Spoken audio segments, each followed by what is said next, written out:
de direita, de esquerda, tá meio chocado com esse aceito seu. Tá me ouvindo, Guilherme? Tô te ouvindo sim, Marçal. Então vamos lá.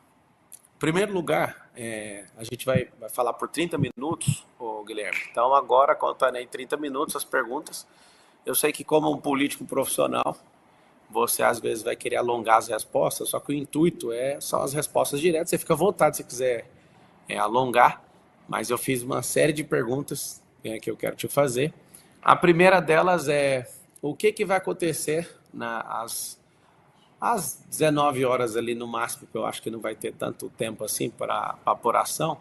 19, 20 horas. O Guilherme não foi selecionado pelo povo. O que é a primeira coisa que vai passar aí pela cabeça do Guilherme? Marçal, primeiro eu queria te dizer para quem está assistindo a gente que eu vim aqui, topei esse teu convite, porque eu não fujo nem nunca fugi de nenhum embate. Aliás, passei os últimos dias conversando olho no olho com as pessoas em praça pública, por toda a cidade de São Paulo. Inclusive, teve apoiadores meus que aconselharam não vá a essa cilada, como eu vi que teve apoiadores seus que também te criticaram por isso. O que a gente tem que ter em mente é que eu, se fosse levar pelo pessoal, seria a última pessoa a topar esse convite, até pelos ataques que sofri da tua candidatura no primeiro turno. Mas eu não me movo por mágoa, por ressentimento, eu me movo na política por um propósito, que é fazer a vida das pessoas melhor, é lutar por mudança, e é por isso que eu estou aqui hoje. E goste ou não, você teve mais de 1.700.000 votos de paulistanos. Eu sei que muita gente, aliás, a maioria das pessoas que votaram em você, votaram pela mudança. Assim como eu, querem a mudança na cidade de São Paulo. Eu tenho a convicção que eu vou ganhar essa eleição. E governando São Paulo, eu vou ter que governar para todos, inclusive para mais de 1.700.000 pessoas que votaram em você. É por isso que eu estou Então aqui vamos hoje. lá. Boa. Então, já que você falou que não foge, o Nunes ele está assistindo lá para ver se ele entra logo em seguida, vamos ver se ele consegue. No debate da Veja você não foi.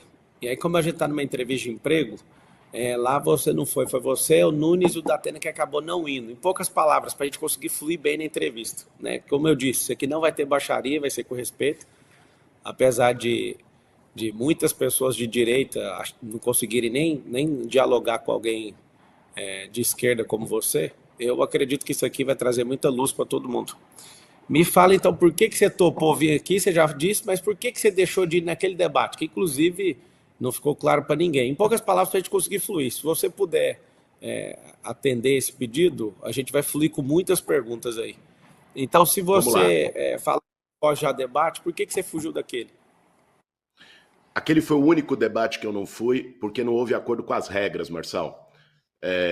A revista Veja, que organizava o debate, não atendeu o pedido da nossa campanha e de outras campanhas de ter regras que evitasse baixaria, de ter regras que permitisse uma discussão sobre a cidade, e por isso que eu não fui naquele. Em todos os outros debates, quando houve acordo com as regras, como esse aqui, a sua equipe mandou para mim a proposta de regras, esse compromisso que você reafirmou agora de não ter baixaria, por isso estou aqui e não tive naquele. Tá. Me fala, eu vou perguntar coisas pessoais. Eu estou falando por 1.719.024. Fora isso, acho que 50 milhões de pessoas me assistem nas redes sociais, né? No mundo inteiro aí, gente do mundo hispano também. Eu tenho uma audiência um pouco forte. Eu tenho perguntas sinceras, né? Que eu vou perguntar para a pessoa do Guilherme, tá? A primeira pergunta que eu tenho para você, dessas bem sinceras, o que foi a pior coisa que você já fez na sua vida, Guilherme? Pessoal mesmo, o que é a pior coisa que você pode falar assim? Eu estou aqui encarregado de contratar ou não você para esse cargo. É uma situação atípica, eu acho que nunca foi vista na política, um terceiro colocado abrindo oportunidade para falar com os outros, afinal de contas, no primeiro turno, cada um terminou com o mesmo percentual de voto, praticamente, e parabéns pela coragem, né? Porque você vir aqui bem corajoso. Eu espero que o Nunes também tenha essa coragem logo em seguida e está aberto aí para ele. O que é a pior coisa que o Nunes já fez como pessoa? O Cara, Boulos. que o Nunes já fez, O é Boulos. difícil dizer, porque foram muitas Não, coisas não. ruins que ele já fez na vida. Mas, então, eu entendi tua pergunta. Cara, Eu não me arrependo, Marçal, de nada do que eu fiz na minha vida. Eu tive um caminho de tocar desde moleque para lutar pelas pessoas que mais precisam, sair da casa dos meus pais, que são médicos, fui lutar junto com as pessoas que não têm casa, com as pessoas sem teto. Sei que muita gente questiona essa história, mas se pesquisarem vão ver. Eu nunca me acovardei, sempre lutei com as pessoas que mais precisavam. Eu não me arrependo de nada do que eu fiz, cara. Por isso teria dificuldade de te dizer a pior coisa que eu já fiz na vida, porque não tenho nenhum grande arrependimento em relação à trajetória que eu segui, que foi sempre de acordo com a minha consciência.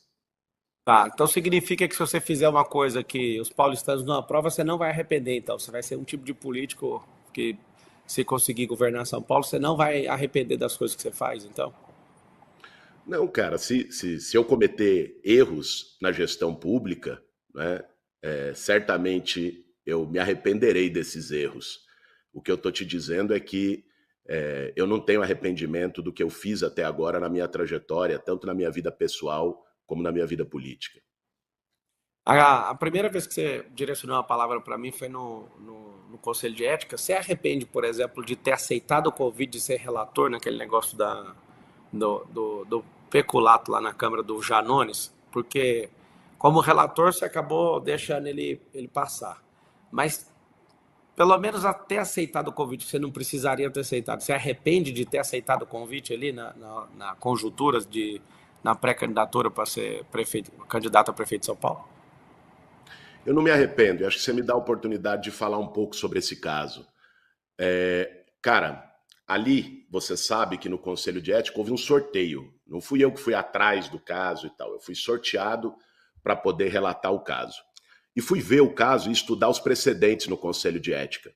E você tinha ali, no Conselho da Câmara, vários casos de deputados que cometeram uma série de crimes, ou eram suspeitos de uma série de crimes, e que não foram sequer julgados pelo Conselho de Ética, porque isso aconteceu antes do mandato parlamentar atual, antes da atual legislatura. Então, se esse era o critério do Conselho de Ética para vários outros casos, pau que bate em Chico tem que bater em Francisco, não pode ter diferenciação. Ali eu não absolvi o Janones. Ali o que eu disse é que o Conselho de Ética tinha um critério para poder julgar as pessoas e que esse critério que foi utilizado para outros deputados tinha que ser utilizado também no caso do Janones. E repeti naquele dia e sempre que fui perguntado o seguinte: rachadinha para mim é crime? Se a Polícia Federal constatar que o Janones cometeu rachadinha, que ele seja preso, assim como qualquer outro caso de rachadinha, como o do Flávio Bolsonaro, que é investigado por isso. Eu não passo pano para Eu ninguém, Marcão. emissão das provas lá, a pergunta foi a questão de, mesmo sendo sorteado, você poderia falar não, né? E a relatoria cair para outro deputado. Deixa eu te fazer outra pergunta. O que seria de São Paulo e do Brasil se não tivesse as empresas? Você sabe responder isso nesse processo seletivo aqui? Claro. Veja só. Vamos tirar de empresa. O que seria o Estado, São Paulo, e o que seria o Brasil? Veja só, cara, a gente vive num país capitalista. São Paulo é a cidade mais pujante economicamente desse país e, portanto, as empresas têm um papel decisivo num país capitalista, que é poder gerar empregos para que as pessoas possam trabalhar. Essa ideia de que eu ou a esquerda sejamos contra empresas não é uma ideia verdadeira. Aliás, um período em que as empresas mais prosperaram e tiveram lucro foram em governos como o do Lula, em que o país teve crescimento econômico importante. O que eu não concordo e não admito, né, é que empresas entrem no poder público para poder apenas ter o seu lucro e prestar um serviço muito ruim para a população.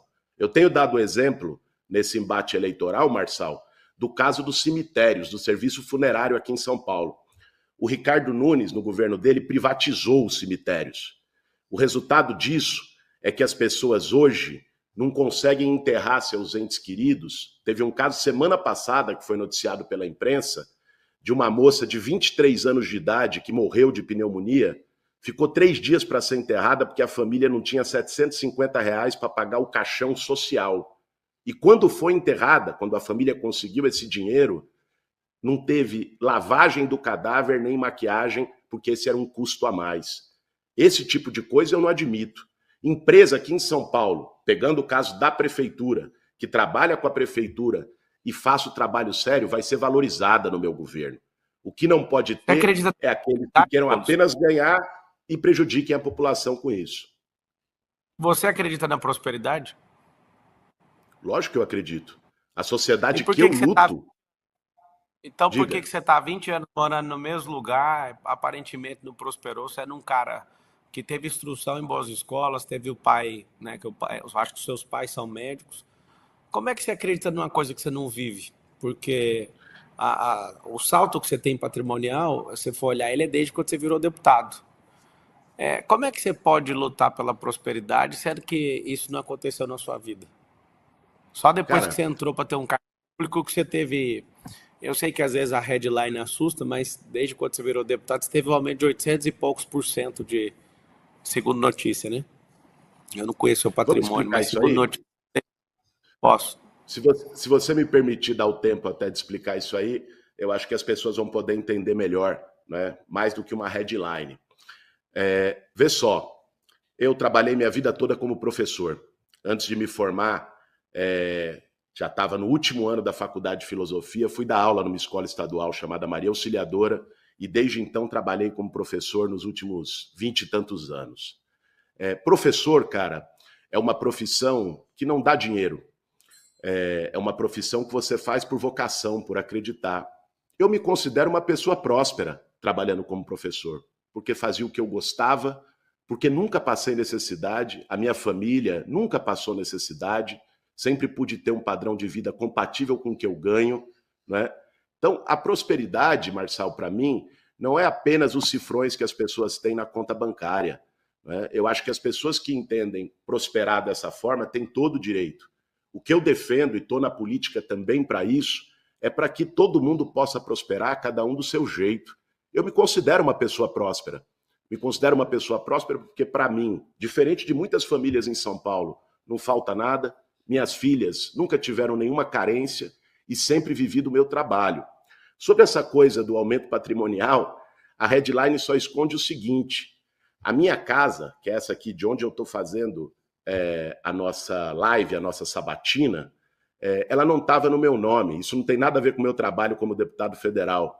E eu transferi ela para o meu nome no final do ano passado, dividido, do meu nome e da minha esposa. E, portanto, declarei no meu imposto de renda um patrimônio que não estava no meu nome e passou a estar no meu nome. Esse foi o meu aumento patrimonial do que se diz, né? Não tem a ver com o meu salário de deputado, que eu sigo usando como usava o meu salário de professor para poder sustentar minha família.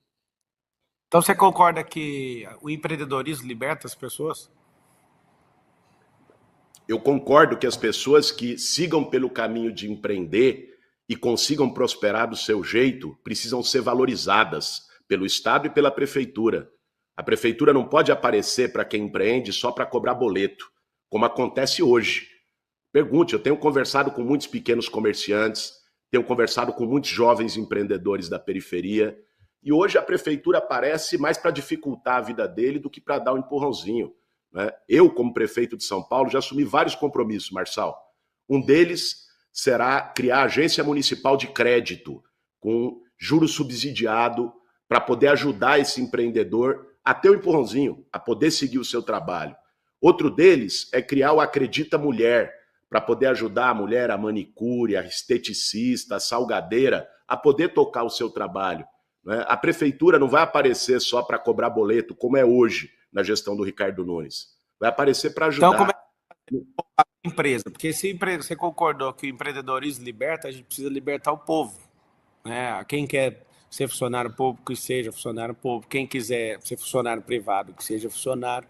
Mas o que mais gera imposto, o que mais gera emprego, o que mais gera inovação, o que mais gera crescimento no país é empresa.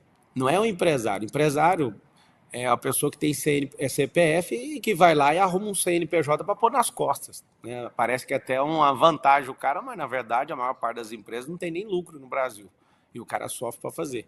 Eu quero, nesse recrutamento e seleção, saber o seguinte: Você realmente acredita que o governo tem que estimular o trabalhador a virar empreendedor? Sim ou não?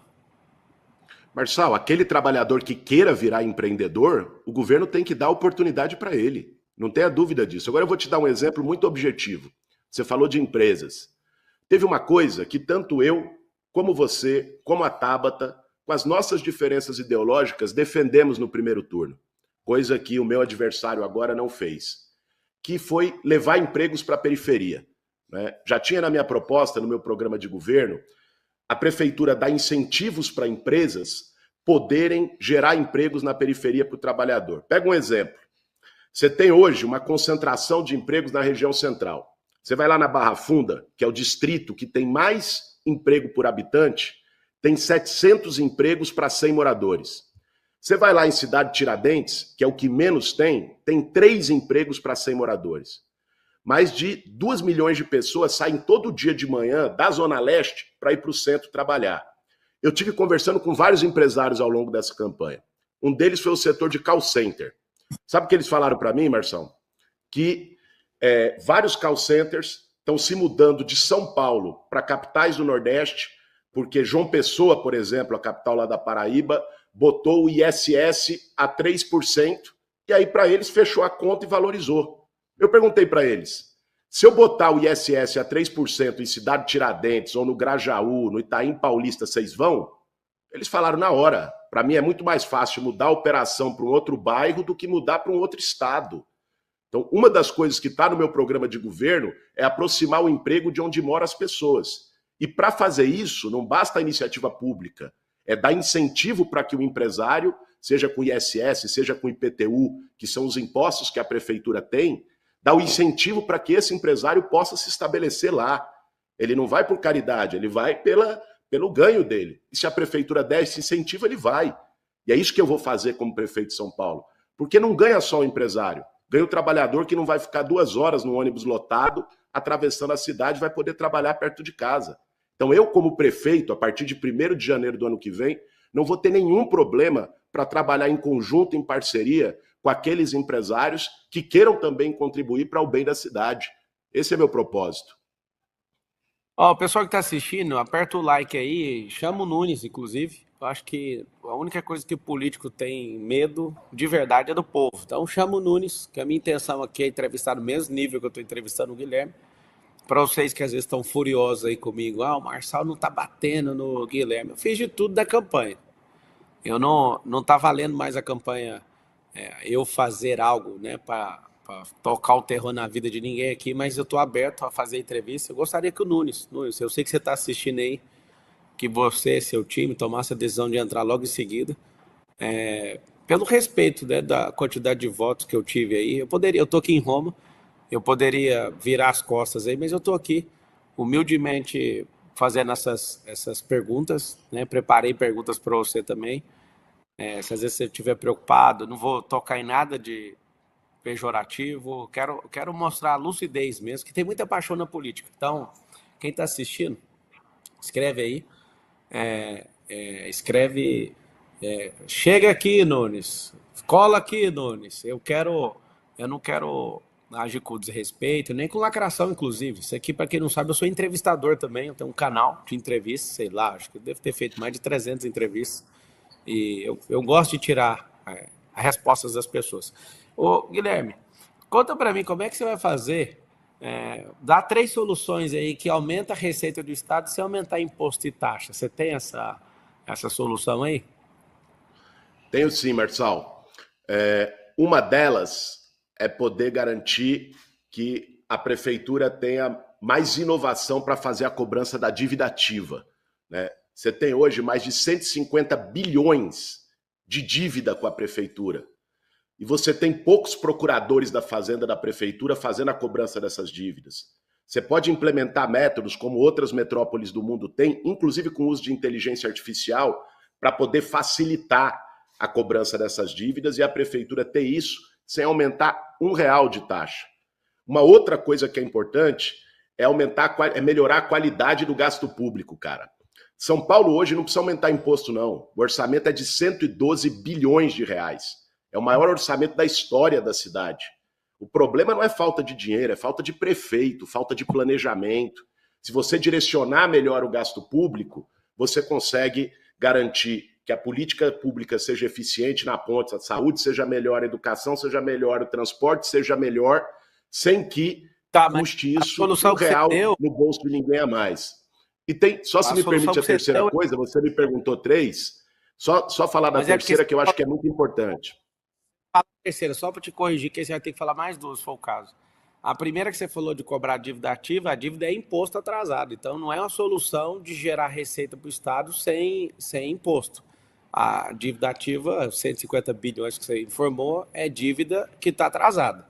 Eu entendi que é uma solução para fazer isso, mas continua sendo um imposto. Se você quiser trazer mais algum. Vamos lá, não, só para a gente corrigir, isso aqui não significa aumentar imposto, né? É uma dívida que já está inscrita, que não cabe ao prefeito que entrar, o prefeito nem poderia falar essa dívida não existe mais. É um passivo que já está lá por determinações legais e cabe à prefeitura cobrar. Agora, a terceira coisa, eu acho que ela é a mais importante, Marçal, é não desviar dinheiro público, cara. Hoje nós temos na prefeitura de São Paulo alguém cheio de suspeitas. Máfia de creche, teve, cara, uma coisa que eu não acreditei quando eu vi, foi das armadilhas da dengue. Pode parecer pouco para as pessoas. A armadilha de mosquito da dengue. Eu pedi um favor, ô Guilherme, vamos manter o nível aqui. Eu foco as perguntas, eu estou te entrevistando. Não entra nesse jogo, que eu posso fazer mais perguntas e aí, para manter o nível aí do que a gente combinou, né? Focar no seu perfil, para você, o povo te contratar ou não. Eu sei que às vezes... Mas claro, cara, mas falar que eu não vou fazer corrupção e vou combater a corrupção dentro da prefeitura é a principal resposta de como fazer o gasto público ir para o lugar certo, a prefeitura ter dinheiro para fazer as coisas sem mexer um real no bolso das pessoas. É importante ter isso em mente. Isso não é baixar o nível, não, é trazer fatos para o nosso debate. Fatos que, inclusive, são públicos e divulgados. Né? Sempre o cargo também tem que receber porrada e tudo, mas a proposta dessa entrevista não é essa. Me dá só a ideia brilhante, porque até agora eu não percebi a ideia do gerar receita sem mexer com o imposto. Tem essa solução ou não? Cara, não existe bala de prata em caixa público, não. Existem medidas que têm que ser tomadas para melhorar aquilo que já tem. E eu citei para você 3 medidas que melhorem. Agora, é importante, Marçal, porque esse diálogo é entre nós dois aqui, mas como você colocou no início da tua fala, esse diálogo também é com mais de 1.700.000 pessoas que apostaram em você, que votaram em você no primeiro turno. E eu sei que muitas dessas pessoas estão cogitando no próximo domingo votar no Ricardo Nunes, até por razões ideológicas e tudo mais. Mas é importante que essas pessoas que estão assistindo a gente agora ou vão assistir a gente depois, saibam que se fizerem isso, vão estar votando em alguém, cara, que é um covarde, que foge de discussão, que foge de debate, que fugiu de estar aqui, que fugiu de perguntas incômodas como essa ao longo de toda a campanha, feitas não só por mim, feitas por você, feitas pela Tabata, feitas pelo Datena, feita por outros candidatos. Então é importante as pessoas terem isso em mente quando forem para a urna no domingo, né? O que você responde de imediato para as pessoas que estão falando que você está copiando aí o estilo do Pablo Marçal? Eu vi algumas notícias, eu tenho um clipe aqui que desde 1º deixa eu ver, acho que é 1º de abril, já saíram 80.000 notícias, aí fica recebendo o tempo inteiro, eu vi lá, Boulos está copiando as ideias do Marçal. O que você tem a responder sobre isso? Cara, teve uma ideia sua que eu admiti publicamente na campanha e assumi que foi das escolas olímpicas. Sabe por quê, cara? Porque eu não tenho nenhum problema em reconhecer uma ideia boa do meu adversário se ele for adversário político. Isso é ter cabeça pequena. Por exemplo, o Ricardo Nunes, inclusive, acertou numa ideia. Foi uma das poucas coisas boas que ele fez no governo, foi o da faixa azul de motocicleta. E me perguntaram no debate, um jornalista perguntou, você estava lá, o que eu faria? Eu falei, eu vou manter e vou ampliar. Porque eu não tenho nenhum problema em reconhecer ideia boa e não vou ficar com birrinha, porque a ideia é do adversário. Agora, quando falam em dialogar com esse eleitor, em posições que você tinha, nós temos que lembrar uma coisa, Marçal. Quem votou em você no primeiro turno, votou porque não estava satisfeito com a cidade como está. Votou para mudar. E eu entendo a indignação do eleitor que votou em você. do cara que queria, falou, pô, esse sistema podre que vem desde o Dória, vamos mudar, o Centrão. O que eu estou enfrentando nesse segundo turno é essa mesma turma. O Centrão se juntou para tentar impedir a mudança em São Paulo, que está representada aqui pelos 50 no domingo que vem. É isso que está em jogo. Uma parte da imprensa entendeu, nesse diálogo que eu estou fazendo com o seu eleitor e com a cidade como um todo, uma parte da imprensa entendeu isso como repetição de método e tal. Mas tem uma coisa muito comum. Eu defendo a mudança e quem votou em você também votou defendendo a mudança em São Paulo. O que é que essa rejeição sua é absurda? O que você acha que é? Umas duas, três coisas que bate na cabeça do paulistano e o paulistano fala assim, não dá para engolir esse cara. Cara, rejeição, ela tem a ver com duas coisas. Tanto a minha quanto a tua, também no primeiro turno. Rejeição tem a ver com tomar lado, e eu nunca tive medo de tomar lado. As pessoas podem me criticar pelo que for. Podem concordar ou discordar das minhas ideias, mas elas sabem quais são as minhas ideias. Eu nunca fiquei em cima de muro, nunca fiquei escondendo, tendo duas palavras. Então, isso é parte da rejeição. Quando você toma lado, toma partido, você ganha de um lado partidários que concordam com você e você ganha do outro lado haters, pessoas que não gostam de você. Isso é da vida, é da política, de quem não vai conforme o vento. Sabe quem tem menos rejeição no Brasil? É o Centrão, porque nunca toma lado e está em todos os barcos. Agora, a rejeição tem a ver com uma outra coisa também, Marçal, que é muita mentira que contam, né? Quando me atacam de todos os lados, né, inventando mentiras sobre a minha trajetória, sobre as minhas posições, sobre a minha vida pessoal, nem sempre a verdade chega com a mesma velocidade que a mentira. Eu tive esses dias, cara, dialogando com muita gente na cidade inteira, né? Indo para regiões, dormi na Brasilândia na segunda, depois no Grajaú na terça, em São Mateus na quarta, e fui conversando com as pessoas na rua. Fiz um exercício que não era, sabe, campanha e tal. Era ir lá, chegar na frente da casa da senhora, chegar na praça pública, abordar, ouvir coisa que eu gostava e que eu não gostava. E várias pessoas vieram dizer coisas para mim, falando, pô, Boulos, é porque você nunca trabalhou. Aí eu perguntei, pô, cara, você acha que professor não é um trabalho? E fui falando onde eu trabalhei. Outro dizia, pô, Boulos, porque você invadiu casa. Aí eu dizia, poxa, explicava como é que era a atuação do movimento social e que eu nunca invadi nenhuma casa. E outros iam por esse caminho, você não fez nada como deputado, que é a propaganda que meu adversário está botando na televisão. Eu explicava o que eu fiz como deputado. E quando isso chegava nas pessoas desse jeito, a gente conseguia quebrar a rejeição e virar voto. Tá bom, então me fala uma coisa. Se caso o eleitor falar, não, a gente vai dar uma chance pro cara desse. Vai acabar com as invasões, então. Você pode afirmar isso. Vai acabar as invasões, aquilo que você vai criar algum tipo de política pública até para aquilo que já está invadido resolver. Você dá essa certeza pro povo ou não? Sabe por que eu dou essa certeza, Marçal? E já disse isso em outras oportunidades. Pelo seguinte, cara. Eu conheço o movimento social de moradia por dentro. Tive 20 anos lá. Movimento social de moradia só faz ocupação de terreno abandonado, e é importante dizer, não é invadir casa de ninguém, é terreno que está ilegal e por aí vai. Só faz isso quando não tem política habitacional, cara. Eu vou fazer o maior programa de moradia da história dessa cidade. Isso é compromisso meu de vida, não é conversa de campanha. É o que eu fiz minha vida toda. E aí não vai ter ocupação quando você tem o governo trabalhando para ter moradia. Outra coisa importante que você trouxe é das áreas que já estão ocupadas. Cara, periferia, e não é só aqui em São Paulo, não. Periferia no Brasil todo, como o Estado, e aqui eu estou falando o Estado em geral, tá? Governo federal, estadual, municipal. Ao longo da história, poucas vezes teve política de moradia. Pega São Paulo, você teve uma imigração de nordestinos, de gente de várias partes do país, foram se estabelecendo. Vinha aqui atraído pela ideia de oportunidade, de ter emprego, de melhorar a vida. Essas pessoas não tinham uma política, elas iam lá, fazendo favela, construindo loteamento irregular.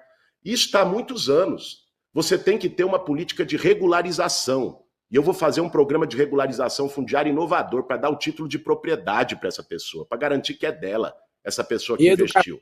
Agora tem um último ponto disso, só se me permite, tem um último ponto disso que eu queria mencionar. Para depois, eu vou ser eleito prefeito de São Paulo, para depois você não me cobrar, né, nessa coisa de invasão. Tem um tipo de invasão que tem acontecido em São Paulo e que não tem nada a ver com o movimento social. Essa eu vou ter que combater duro. É invasão de loteamento clandestino ligado ao tráfico de droga nas periferias da cidade, que os caras vão lá, invadem, desmatam, exploram a pessoa que está lá, o necessitado, a família, vende o lote, ganha dinheiro com isso. Isso está acontecendo hoje debaixo do nariz do prefeito, inclusive com esquema na fiscalização de subprefeitura. Essa aí, cara, bandido que usa o sofrimento do povo para ganhar dinheiro, esses, se vierem no meu governo fazer isso, não vai ser a mamata que tem sido do Nunes, não. Nós vamos para cima. Educação financeira nas escolas. Aqui na Europa, mais de 70% das pessoas investem, que aprende finanças desde pequeno. Nos Estados Unidos é mais de 50%. No Brasil é menos de 3% do Brasil é investidor.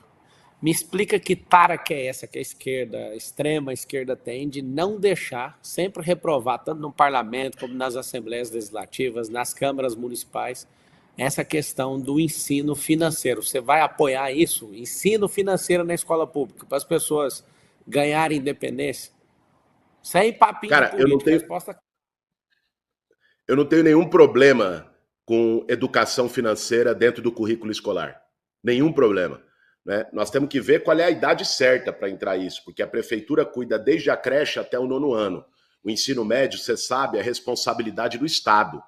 Então, você ter matérias como educação financeira, você ter matérias curriculares como educação ambiental, que é muito importante, ensinar a meninada a fazer reciclagem de lixo, que São Paulo hoje enterra 98% do seu lixo, a partir da escola, para levar isso para sua família em casa. Eu não tenho nenhum problema da gente abrir o currículo e ligar o currículo mais com a vida das pessoas.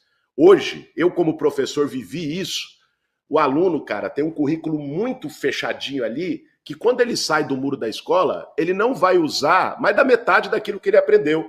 Né? É um currículo muito ossificado, muito que não foi alterado. Eu defendo mudanças curriculares para ligar o currículo da escola, que a criança e o jovem aprende na escola, com a vida que ele vive lá fora.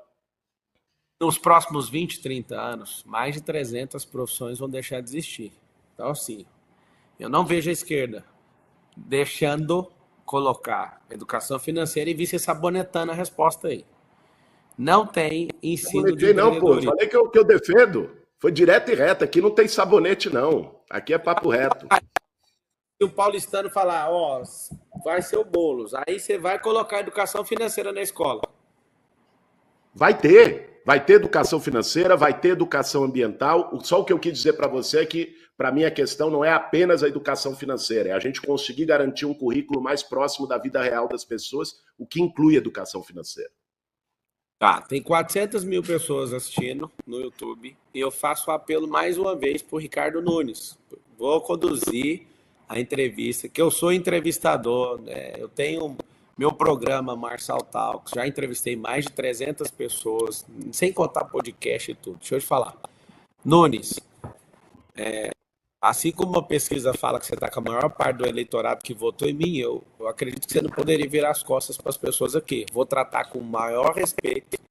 Tem gente indignada aqui. Por que você não chama ele de Boulos? Porque eu fiz um compromisso de tratar com extremo respeito todos os entrevistados aqui. Talvez esse momento seja um momento histórico na democracia brasileira, onde, de fato, né, a esquerda e a direita. Eu sou direita, esse cara é de esquerda, e eu estou aqui e propus um debate aberto. Na verdade, não é um debate, eu estou quebrando, mostrando carteira de trabalho para ele, fazendo um monte de coisa. Isso aqui é uma sabatina e eu estou na situação de entrevistador. Eu sei que às vezes é difícil algumas pessoas entenderem isso, só que eu senti de contribuir, né, nessa reta final. Agora, o que não dá para entender é por que o povo me cobra, alguns estão me cobrando, vamos declarar apoio. O cara não está com conta de vida. É assim, põe a consciência. Eu quero entrevistar os dois no desafio. O Guilherme foi o primeiro a topar, a equipe do Nunes está com o link aberto para entrar. Eu faço a mais uma vez. Escreve todo mundo assim, vem no Nunes, escreve isso. Não é para colocar em rápido. Eu estou sendo claro aqui com as perguntas. Fiz muitas perguntas, mais de 50 perguntas aqui para o Guilherme. E e fiz a pergunta do Nunes. Gostei do número de perguntas, viu, Marçal? Gostei do número de perguntas que você fez, ó. Mais de 50. Pode ficar nos 50 e aí o pessoal grava ainda por mim, não. Eu vejo que você é um cara que, assim como tem Lula e Bolsonaro, vai ter um tal de Guilherme Pablo nos próximos 30 anos. Isso me incomoda, você acredita? É um sentimento que eu tenho. Se de fato, eu sei que você não vai responder com precisão isso, né? É questão até mental sua agora até o final de semana, mas você imagina, esses próximos, quantos anos você tem? 42. Eu tenho 37. Você imagina 30 anos esse debate aí, tipo, o Lula chegou no final, o Bolsonaro chegou no final, mas está inelegível. Você já pensou que o cara que...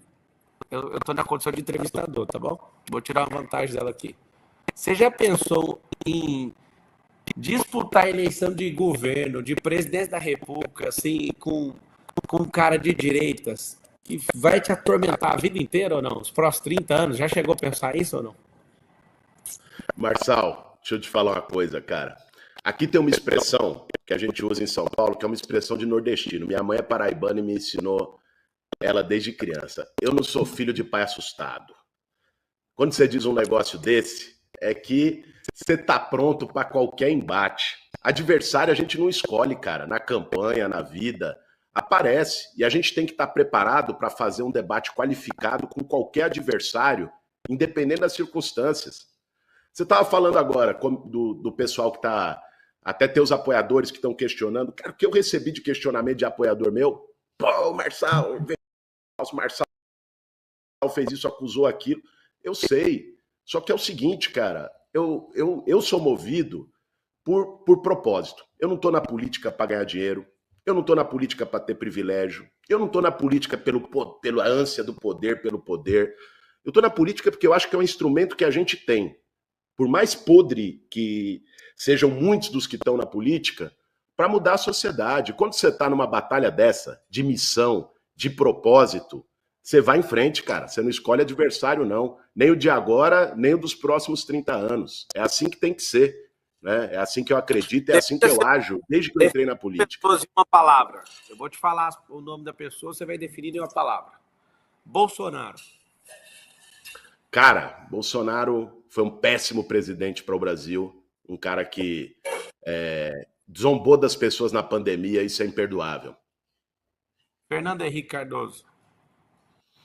Cara, foi um cara que eu, moleque no movimento estudantil, fiz oposição a ele, né? Porque não representa as ideias que eu acredito. Né? Mas foi um cara que nos embates depois, pelo menos, ficou ao lado da democracia no Brasil. Fernando Collor. Puta, um ladrão de marca maior. Dilma Rousseff. Dilma Rousseff, uma mulher corajosa, né? Que enfrentou desde tortura na ditadura militar a depois todos os ataques que sofreu no governo. E Jesus Cristo. Jesus Cristo, acho que uma inspiração para todos nós que somos cristãos. Aliás, você me dá a oportunidade de dizer, né? Eu nunca falei de religião em campanha, cara, porque eu não acho que seja o caso, sabe? Eu acho que tem muita gente que usa a religiosidade, a fé das pessoas para ficar fazendo jogo eleitoral. Eu nunca gostei, nunca concordei disso, mas sou batizado, crismado na Igreja Cristã Ortodoxa e sigo com a minha fé, sem separar isso da política, mas essa é a minha trajetória que eu aprendi dos meus pais desde menino. Tarcísio, uma palavra. Um governador ruim para São Paulo. Não, essa aí eu vou deixar você explicar por que ele é ruim. Vou explicar. Cara, o Tarcísio se elegeu em cima do Bolsonaro, certo? Foi os votos do Bolsonaro. Quem que era o Tarcísio sem o Bolsonaro? Ele se elegeu em cima dos votos do Bolsonaro. E o que ele fez? Pensa bem, às vezes a gente faz, sua campanha deve ter feito também pesquisa qualitativa, né? Que era aquela pesquisa que você junta eleitores e tal. Aí o pessoal falava, algumas pessoas falavam, eu gosto do Tarcísio. Aí quando o entrevistador da pesquisa perguntava por quê, ficava aquele som do grilo. Era só propaganda. O Tarcísio está há 2 anos no governo. O que ele fez foi vender a Sabesp, num negócio perigoso que pode virar Enel da Água agora. O que ele fez foi um negócio contra livro didático em escola. Quer dizer, o cara, em 2 anos, não conseguiu deixar um legado de melhoria para o povo. Por isso que eu acho que não é um bom governador para São Paulo. E vamos lembrar, isso é importante, fazer esse alerta, porque o meu adversário agora, Marçal, sendo muito franco, e o fato dele não ter vindo aqui expressar isso, não é o Ricardo Nunes, meu adversário, cara. Ricardo Nunes é um fantoche, é um cara inseguro e tal. Não vou usar palavras aqui, até porque você aí insistiu para a gente não fazer uma conversa de ataques.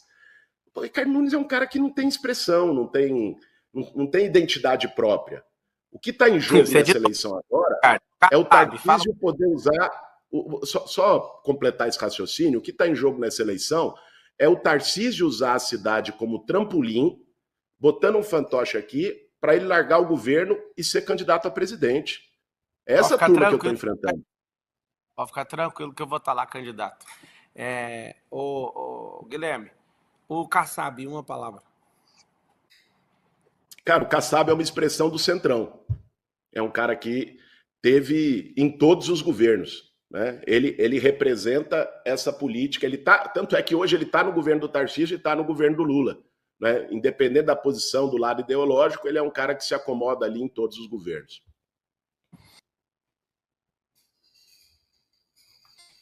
Eu faço o apelo aqui mais uma vez. Quase 500 mil pessoas assistindo em todas as redes sociais nossas. E eu faço o apelo mais uma vez ao Ricardo Nunes, que eu abri foi um desafio. E eu esperava verdadeiramente que ninguém topasse esse desafio. Né? Reta final e tudo. Acabou a perguntas aqui. E eu... Voltou. Voltou aí? Voltou. Deu uma travada aqui. Tá, eu tô aqui no meu poder cívico e usando a minha característica de entrevistador, que eu gosto demais, né, de tirar as respostas das pessoas, eu, Pablo, faço o apelo mais uma vez. Né, terminando aqui a entrevista com o Guilherme, a gente passa para o Ricardo, se o Ricardo estiver disponível, acho que é lastimável ele não fazer. Acho isso, confesso que não faz muito sentido. E Guilherme Boulos, me fala uma coisa. Você acha que o que precisa ser feito até o final de semana para virar o jogo? Sendo que, vamos supor que a pesquisa está certa ali. O que seria umas 2, 3 ações que você precisa fazer aí para virar o jogo até domingo? Cara, primeiro, mostrar para o eleitor que não votou em mim no primeiro turno o que está em jogo. É isso que eu estou tentando fazer e vou fazer até domingo de forma incansável. O que está em jogo é deixar a turma como está, deixar o consórcio do Dória, né, o sistema que o Dória montou na prefeitura, mais 4 anos, ou então oferecer mudança para São Paulo. Deixar um cara que teve a oportunidade de fazer, ele teve 3 anos e meio, muita gente não sabe, porque ele apareceu só agora na eleição, às vezes o pessoal acha que o Ricardo Nunes entrou agora. Ele teve 3 anos e meio na prefeitura e não fez, não deu conta. Eu estou pedindo para as pessoas com humildade, com diálogo, olho no olho, com franqueza, sem esconder nenhuma das posições que eu tenho, mas pedindo para as pessoas que me dê essa chance, que me dê essa oportunidade. Depois podem me cobrar. Isso já foi feito com o Ricardo Nunes. Ele teve a chance e não fez. Então, esse diálogo, independente de qualquer ideologia, é o que eu tenho feito nos últimos dias com a população de São Paulo. Agora tem uma coisa, então, Marçal, diga. Se tivesse o Nunes e o Marçal agora, você votaria em quem? Ah, rapaz, eu vou te dizer, eu apertaria 50 na urna. Vou ser franco com você, não votaria nem você, nem no Ricardo Nunes, apertaria 50 na urna. Você tá falando que você vai anular o voto então, ué? Cara, isso? Não, eu acho que quem tem que... Tarcísio. Que o Tarcísio tá falou. Cortando, cara. Fosse... Tá cortando, não te ouvi agora. Voltou. Você tá assim, você tá lado a lado então com o Tarcísio, porque o Tarcísio falou o seguinte na Jovem Pan. Se desse Boulos e Marçal, você votaria em quem? Aí o Tarcísio falou assim, ó, votaria nulo. Então você tá falando que se tivesse Nunes e Marçal, você votaria nulo também? Apertaria 50 com gosto. E eu acho que essa é uma... Eu votaria nulo. E eu acho que mas essa é uma resposta, Marçal. Vamos falar aqui de maneira franca. Essa é uma resposta que hoje você tem que dar. Eu sei que é você que está me sabatinando, mas quem está no segundo turno hoje sou eu e o Nunes. Você falou uma coisa a campanha inteira, e essa é uma das coisas que eu concordei com você, e já disse, inclusive, em debate. O Nunes é um cara que, por toda essa situação, tem chance de ser preso. Você votaria num cara que tem chance de ser preso? Você vai ficar em Roma ou você vai voltar aqui para São Paulo? Quem sabe você vote? Eu gostaria muito que você apertasse os 50 na urna no domingão aqui. Mas se você voltar para São Paulo, qual que vai ser o seu voto? Até agora, na minha cabeça, o número 5 na urna não funciona para mim. Nem de 15, nem de 50. Só para você saber.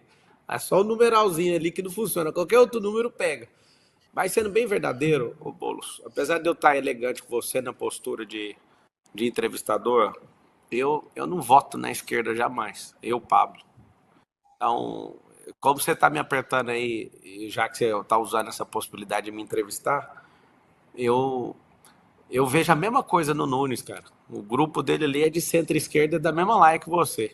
Então, eu acho difícil um dia na vida você vê eu posicionando dessa forma. Eu acho lamentável o erro do Bolsonaro em apoiar ele. Quando eu falei, eu estava muito lúcido em relação ao consórcio comunista do Brasil. Eu de verdade vou te falar assim, ó, se um dia você falar que teve meu voto, foi porque você converteu pro conservadorismo, pro liberalismo. Você virou outra pessoa, que é de esquerda, você não vai ter meu voto. É uma questão minha, sabe? Assim, desde criança, cara, não é um negócio que eu converti no caminho, não. Eu sou uma parada que eu não falar assim do fundo do meu coração, eu não vejo diferença nenhuma entre você e o Nunes. Eu vejo eu vejo uma máquina gigante na mão dele, eu vejo um bem bolado que eu nunca vi na minha vida acontecer. E vou falar pela última vez aqui. Tá aberto pro Nunes entrar e eu fazer entrevista com ele do mesmo jeito. A gente tá terminando aqui 1 hora. Eu tô em Roma descansando com a família. Sabe o que eu fiz hoje? Hoje eu cumpri uma promessa de campanha lá em casa. Meu filho, no final de ano, várias pessoas estavam sonhando em ser na escola dele. Há alguns anos atrás, teve um momento em que eles falaram: Ó, meu sonho é ser jogador de futebol, meu sonho é ser youtuber, meu sonho é ser empreendedor. Aí, rapaz, eu tomei um susto, porque meu filho, o 02, eu tenho 4, ele falou: meu sonho é tomar sorvete na Itália. Ele me pegou de surpresa, eu olhei para minha esposa e falei: que sonho é esse, cara? E hoje foi um grande dia que eu realizei esse sonho dele. Tão pequeno, né? Para algumas pessoas pode ser grande, mas na minha cabeça eu pensei: por que esse cara quer isso? E acabei de fazer isso vindo para cá. O sonho foi realizado hoje. E eu tirei para descansar. Eu tô pensando se compensa eu interromper esse processo aqui para ir fazer alguma coisa aí na urna. Estou pensando ainda, não decidi se volto ou se não volto. Mas em respeito a todos os eleitores, eu sei que muita gente pode estar me enchendo o saco. Você podia estar xingando o cara. Só que ele topou vir nas condições de extremo respeito. Eu não estou no embate nem no debate, eu estou numa entrevista. E assim tratarei o Ricardo se ele aparecer. Vamos finalizar, que já deu 1 hora da tarde aí. Mas só para eu entender, Marçal, que você deu essa possibilidade. Então, se você vier, você vai cravar o 28 na urna, é isso? Não, eu não vou fazer. Eu não vou. Se eu for também, o voto é secreto. E eu contaria o voto para você se você fosse de direita. Você é o Mas tem cara que tá muita gente pegando de o trator. direita que está assistindo aqui a gente. É. Porque Eu acredito você sim. falou que para você não funciona o 5. Então você não vai votar nem em mim, nem nele, não é isso? Cara, assim, o voto para mim é ideológico. Eu não consigo votar nesse trem de menos pior. Eu vi uma pesquisa que saiu agora, que eu fico antenado, porque eu sou um cara analítico. Eu fiquei assustado com os dois perfis. O tanto de gente que está votando em você por não ter opção e o tanto de gente que está votando no Nunes por falta de opção. É muito ruim a política desse jeito. E até, já que você levantou isso aí, é muito ruim a gente ter uma postura de sempre ter o menos pior na política. Meu coração foi lavado, sabe? Eu acho que eu quebrei o pau mesmo. Você viu, né? Eu não gastei dinheiro público, você foi o que mais gastou. E eu, Pablo, vi toda essa situação, a gente quase chegou ali, né? Mas eu confesso que é muito ruim, sabe? A gente vê uma política onde o menos pior pode ganhar. A gente tinha que ter assim, os melhores da sociedade investir nisso, de fato. Como você virou o jogo aí para mim, eu gosto de responder também. Mas eu acredito, cara, que vai ter a maior abstenção da história. Isso é real. Tanto de mensagem de gente que tá falando assim, eu não acredito mais na política. Eu falei, cara, você tem que acreditar. Mas o tanto de gente que absurdamente fala, cara, eu não acredito no resultado. Eu falo, cara, o resultado é esse. A gente tem que aprender a suportar e ter paciência. Acho que uma das poucas coisas que a gente pode aprender com um comunista é ter paciência. Porque se não sair hoje, vai sair amanhã. Vê o Lula aí, o que ele fez. Eu até quero encerrar te perguntando isso. O que é comunismo para você, sem dar a volta? Que eu acho que é uma das coisas que mais me irritam como pessoa. Eu tenho 64 livros publicados e um deles é sobre a destruição do marxismo cultural. Eu não sou esses cara maluco que fica inventando loucura, eu sou um cara bem lúcido no assunto. Eu queria ouvir de verdade de você. O que é comunismo na sua cabeça? Marçal, sabe o que eu defendo? E o que me faz levantar da cama todo dia é defender uma cidade, uma sociedade com oportunidade igual para todo mundo, cara. Que todo mundo tenha as mesmas oportunidades. Não quer dizer que todo mundo vai chegar no mesmo lugar, mas que seja oferecida a mesma oportunidade para quem mora em Paraisópolis e no Morumbi. A mesma. Eu acho que esse é o papel do poder público. E é isso que eu defendo, é isso que me move. Cara, uma coisa que independente de você ser de esquerda ou de direita, Marçal, tem coisas na política que são humanas, que é você ter coração. Não dá para aceitar que você tenha, na cidade mais rica do Brasil, 80 mil pessoas morando na rua, cara. Aí você pode dizer, pô, não, mas porque essa pessoa fracassou, não trabalhou, não quis, não seguiu. Não é isso não, cara. Tem gente ali que nunca teve uma oportunidade de vida, nunca teve ninguém para dar um empurrãozinho para ela. É depois apontar o dedo. Você acha que você consegue zerar isso? Cara, eu vou zerar a população de rua na cidade de São Paulo. Esse é um compromisso. Isso para mim não está nem em discussão. Eu vou resolver o problema da população de rua. Sabe por quê? Porque eu convivi com essas pessoas 20 anos, eu sei o que elas pensam e eu sei como fazer. Eu vou resolver esse problema. Depois de 4 anos, se tiver gente morando na rua em São Paulo, você pode pegar esse vídeo que eu estou falando aqui e dizer, ó, Boulos é mentiroso, tá fora, não sei o quê, nunca mais participa de nada, porque eu vou resolver esse problema na cidade de São Paulo. Para mim isso é questão de honra, não é promessinha de campanha, não. Dá para fazer, a cidade tem dinheiro para fazer. Isso é uma questão humana, cara. Isso devia unir todo mundo. Tem várias coisas na cidade que é questão de indignação, de humanidade, não de ideologia. Tá. Você defende tanta habitação, você fez algum projeto de habitação como deputado? Você colocou dinheiro de emenda sua como em algum projeto de habitação? Vários. Eu fui vice-presidente da comissão do Minha Casa Minha Vida, que retomou o maior programa habitacional do Brasil. Foi aprovado 12 emendas minhas nesse programa. Eu gostaria de dizer que era 50 emendas, para lembrar o número de domingo, mas foram 12. 12 emendas que foram aprovadas. Uma delas, de que dá um dinheiro a mais para a construtora que fizer o empreendimento do Minha Casa Minha Vida perto de local de emprego e onde tem mais serviço público. Porque muitas vezes só faz habitação popular no meio do nada, largado, jogado, onde a pessoa, para ir para uma padaria, para ir para um posto de saúde, demora 1 hora. Outra, ambiental, de dar mais dinheiro para a construtora que consiga fazer um projeto que tenha placa solar, esgoto ecológico, que seja um projeto mais sustentável. Outra, que é um ponto importante nessa eleição em São Paulo, que é dar prioridade para mulheres vítimas de violência. No Minha Casa Minha Vida, já tinha prioridade para quem está em área de risco, população de rua, pessoas com deficiência. Eu incluí mulheres vítimas de violência, porque às vezes a mulher sofre violência e não sai da casa do agressor com os filhos porque ela não tem para onde ir. Então, elas vão ser prioridade a partir de agora no Minha Casa Minha Vida e vão ser no meu programa. Isso tudo fui eu que aprovei, Marçal. Como deputado federal, aprovei essas propostas para moradia. E mais 9. Deixa eu te falar, é um negócio que eu sempre quis perguntar para um comunista. O que é Foro de São Paulo? Em poucas palavras, na sua. O Foro de São Paulo foi uma entidade que se formou com vários partidos e organizações de esquerda da América Latina, chama Foro de São Paulo porque a primeira reunião foi em São Paulo, aqui, para discutir a atuação comum, como a direita tem os seus organismos internacionais, sei lá, o CEPAC, não é? Tem uma conferência aí que a direita faz. É natural, cara, que numa democracia tanto os partidos de esquerda se juntem para discutir em comum, como os partidos de direita se juntem. Isso é o Foro de São Paulo. Tá bom. Então vamos lá. Liga aí o reloginho para ele fazer as considerações finais. Eu não esperava, eu achei que você não veria. Você topou prontamente pelo Instagram ali, eu vi, minha equipe me mandou. Achei respeitosa, acho que você também achou respeitosa a condução, tô tudo certo? Não, foi respeitosa, não teve nenhum ataque, nenhum desrespeito, nenhum apelido. Discutimos sobre a cidade. Eu vim aqui preparado para isso, Marção. Não espere por isso quando a gente estiver no embate político, disputando alguma coisa, tá? Que fique claro isso. Você joga de um lado, eu jogo do outro. E que a gente... Você não se acostume com essa nobreza no embate. Isso eu sei perfeitamente.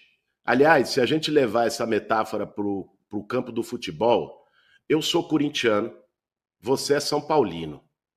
Mas o problema hoje de São Paulo é o palmeirense que está lá, sentado na cadeira. Então, nunca o Corinthians e o São Paulo, quando entrar em campo, não vão dar tudo para brigar entre um e outro, ou Corinthians e Palmeiras, ou Palmeiras e o São Paulo. Então, eu tenho clareza das nossas diferenças ideológicas e topei vir apesar delas, porque eu não fujo de debate, cara, com ninguém. Não fujo de embate, não fujo de diálogo, e eu acho que isso não é um mérito meu. Isso deveria ser uma obrigação, um dever de qualquer um que está na política. Ser transparente, não por mim, não por você, não pelo Ricardo Nunes, não pelos candidatos, pelas pessoas que vão votar na urna no domingo. Suas considerações finais, manda aí. Vamos lá.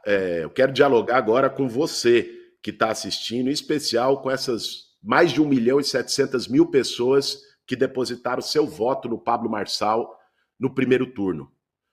Quando você votou indignado com um grupo político, com uma corja, com um sistema, com um centrão que está aí desde o Dória, saibam que é esse sistema que eu estou enfrentando e que está fazendo de tudo, com mentira, com ataque, com grana, né, para tentar nos derrotar no próximo domingo. O que eles querem é impedir a mudança.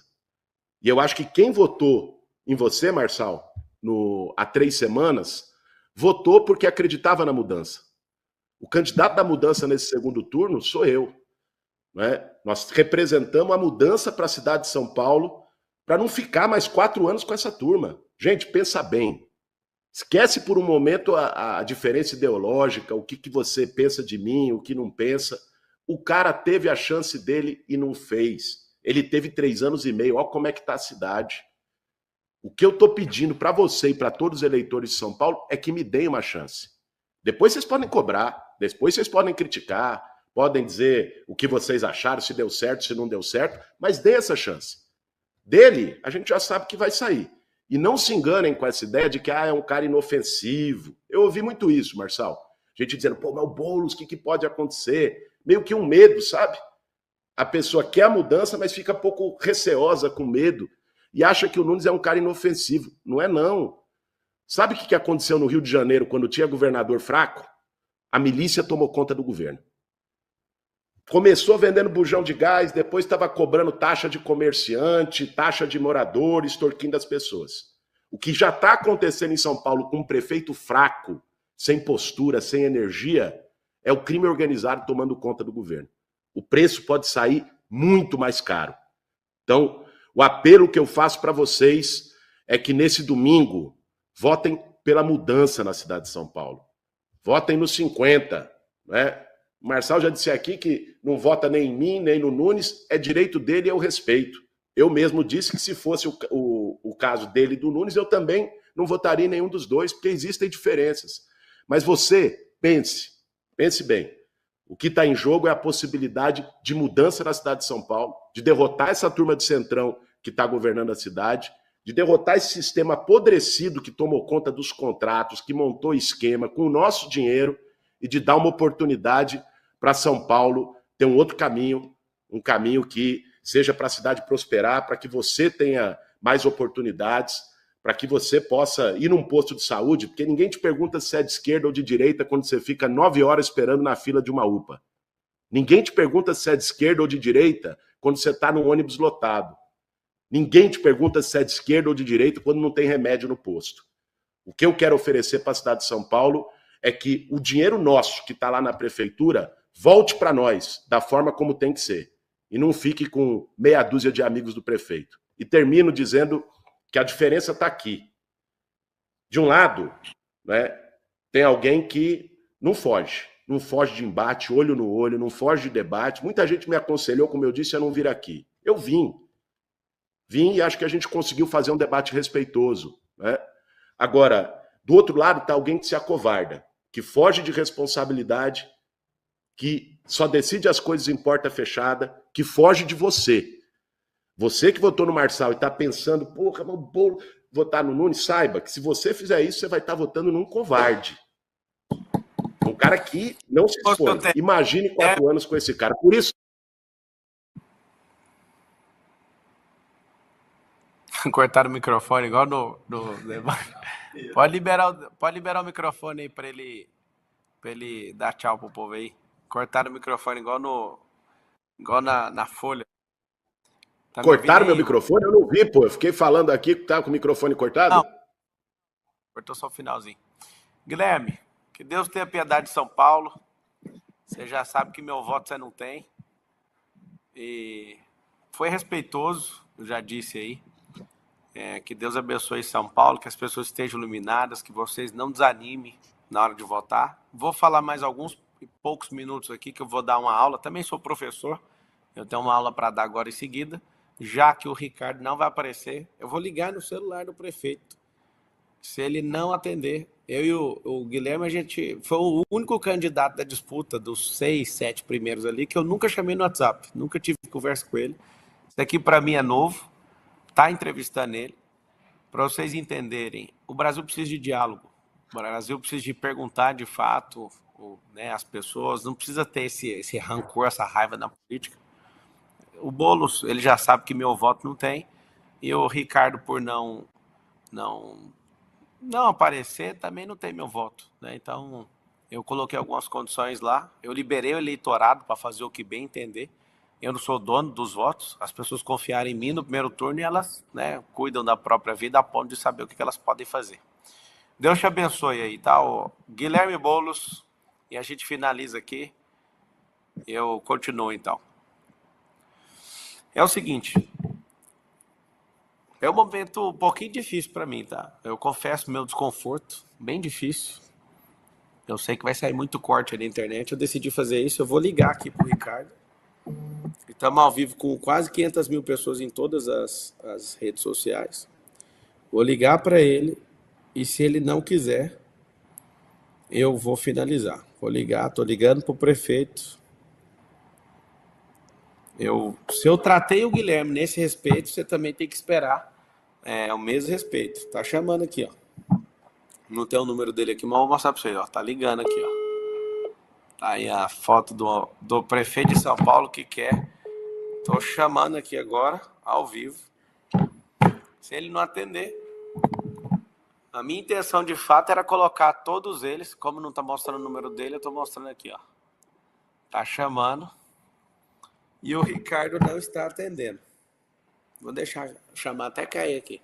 Então é o seguinte, o que é a minha proposta com isso, esse desafio? Quando eu fiz o desafio, eu tinha certeza que nenhum dos dois iria aceitar. Essa era a minha certeza. Fiquei realmente assombrado quando o Guilherme aceitou. E o Nunes, né, como a equipe estava com acesso, falando entre as assessorias, ele... Aí, ó, tá chamando. Continuo mostrando para vocês aqui que tá chamando, mas não tá indo para lugar nenhum. A grande verdade é o seguinte, que a gente precisa entender. Libera aqui para mim os comentários aqui, eu acho que apagou esse celular, uma outra aqui para mim. Eu quero deixar, avisa aí pessoal do conselheiro que eu já vou entrar. Eu quero deixar claro para todos vocês que estão assistindo que essa é uma guerra. a gente perdeu uma batalha, né? Mas a gente saiu vitorioso, mesmo não alcançando a Prefeitura de São Paulo. Eu, de fato, orei muitas vezes para Deus ter piedade. É muito maquinista, é muito bandido, muita gente que está surrupiando o povo através, né, desse método político tradicional. Achei uma situação muito ruim, né, ter terminado dessa forma. E eu quero que todo mundo saiba disso. Todo mundo saiba, né, da minha posição. Eu ainda não decidi, eu estou descansando com a família na Itália. E eu ainda não decidi se eu vou votar no domingo. Eu vi que o presidente Lula acabou caindo aí, ele já falou que não vai. Eu ainda não decidi. Eu estou a talvez 12 horas de distância, não sei, aqui de Roma no Brasil, 12 horas? 5 a mais. Não, 12 horas de voo. 12? Estou a 12 horas de distância. E eu quero deixar claro que tem que ter paciência na política. Não é um negócio que você... Não está ao vivo no Instagram, não? Tá. Deixa eu ver aí. Eu quero... Tá. Quanto? 22? E tem 400 e poucas mil no YouTube e tá em outros aí. Então o Ricardo não atendeu, uma pena. Eu deixo claro aqui que o primeiro dia que eles saíram, né, o Tarcísio está preocupado com a minha candidatura a governo de São Paulo ou à presidência do Brasil daqui 2 anos. Ele também está preocupado, né, sobre a candidatura tanto para presidente como para governador. Eles tiveram um orgulho um pouco gigantesco em relação a mim. Eu falei que se pedisse desculpa e consertasse e pegasse algumas propostas, eu apoiaria. E eu quero que vocês não fiquem chateados. Se for para ficar chateado, faça com força, sabe? Eu sou uma pessoa muito tranquila. Eu cheguei sem governador, sem presidente, sem ex-presidente, sem dinheiro público, nenhum padrinho político, só com Deus mesmo, um partido pequeno, e eu consegui chegar ali onde a gente chegou. Então, assim, eu não estou devendo nada para ninguém, a não ser para esses 1.719.024 pessoas. Para você que às vezes pode estar chateado, Pablo, eu votei em você. Eu sei que às vezes você pode estar do jeito que você não quer, mas eu tenho meus princípios. Eu prefiro que você fique chateado e eu não quebre os meus princípios do que manter todo 1.700.000 pessoas alegres e quebrando meu princípio. Eu não vou quebrar nem a pau. A mesma oportunidade que eu dei para um, eu dei para outro, que foi um desafio, né, foi uma sabatina. Eu gostei muito de ouvir as respostas e a pessoa, num período eleitoral, ela dá uma mascarada nas respostas, que é normal. Eu entendo e está tudo certo.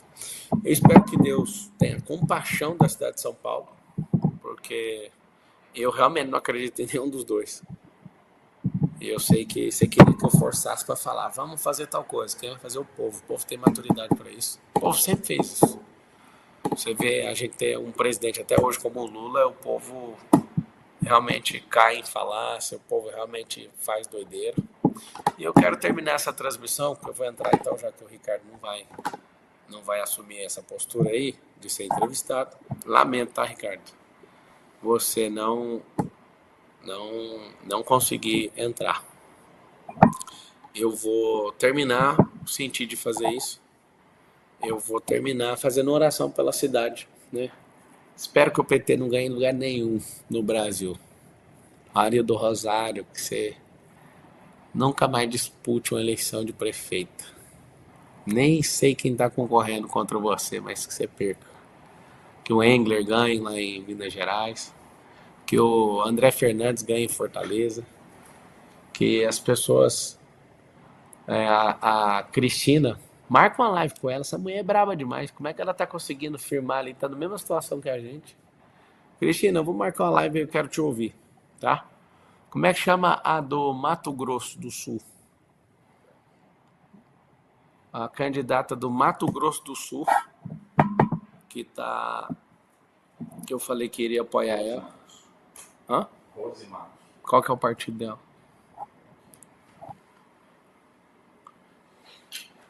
Eu quero terminar fazendo oração pela cidade, né, pelas pessoas que moram aí, porque todo mundo prometeu muita coisa, mas na hora de fazer tá devendo, é ruim. Mas que as pessoas que estão sem moradia consigam as moradias, né? Que a gente consiga colocar esporte para as crianças, que a gente consiga dar educação financeira, para as crianças e os adolescentes. Ela é do União? Então, ela que tem meu apoio. A Rose, da onde é? Do União Brasil, Campo Grande, Mato Grosso do Sul. Eu vou mandar meu... O Ellen mandou aqui também, tá antenado aí.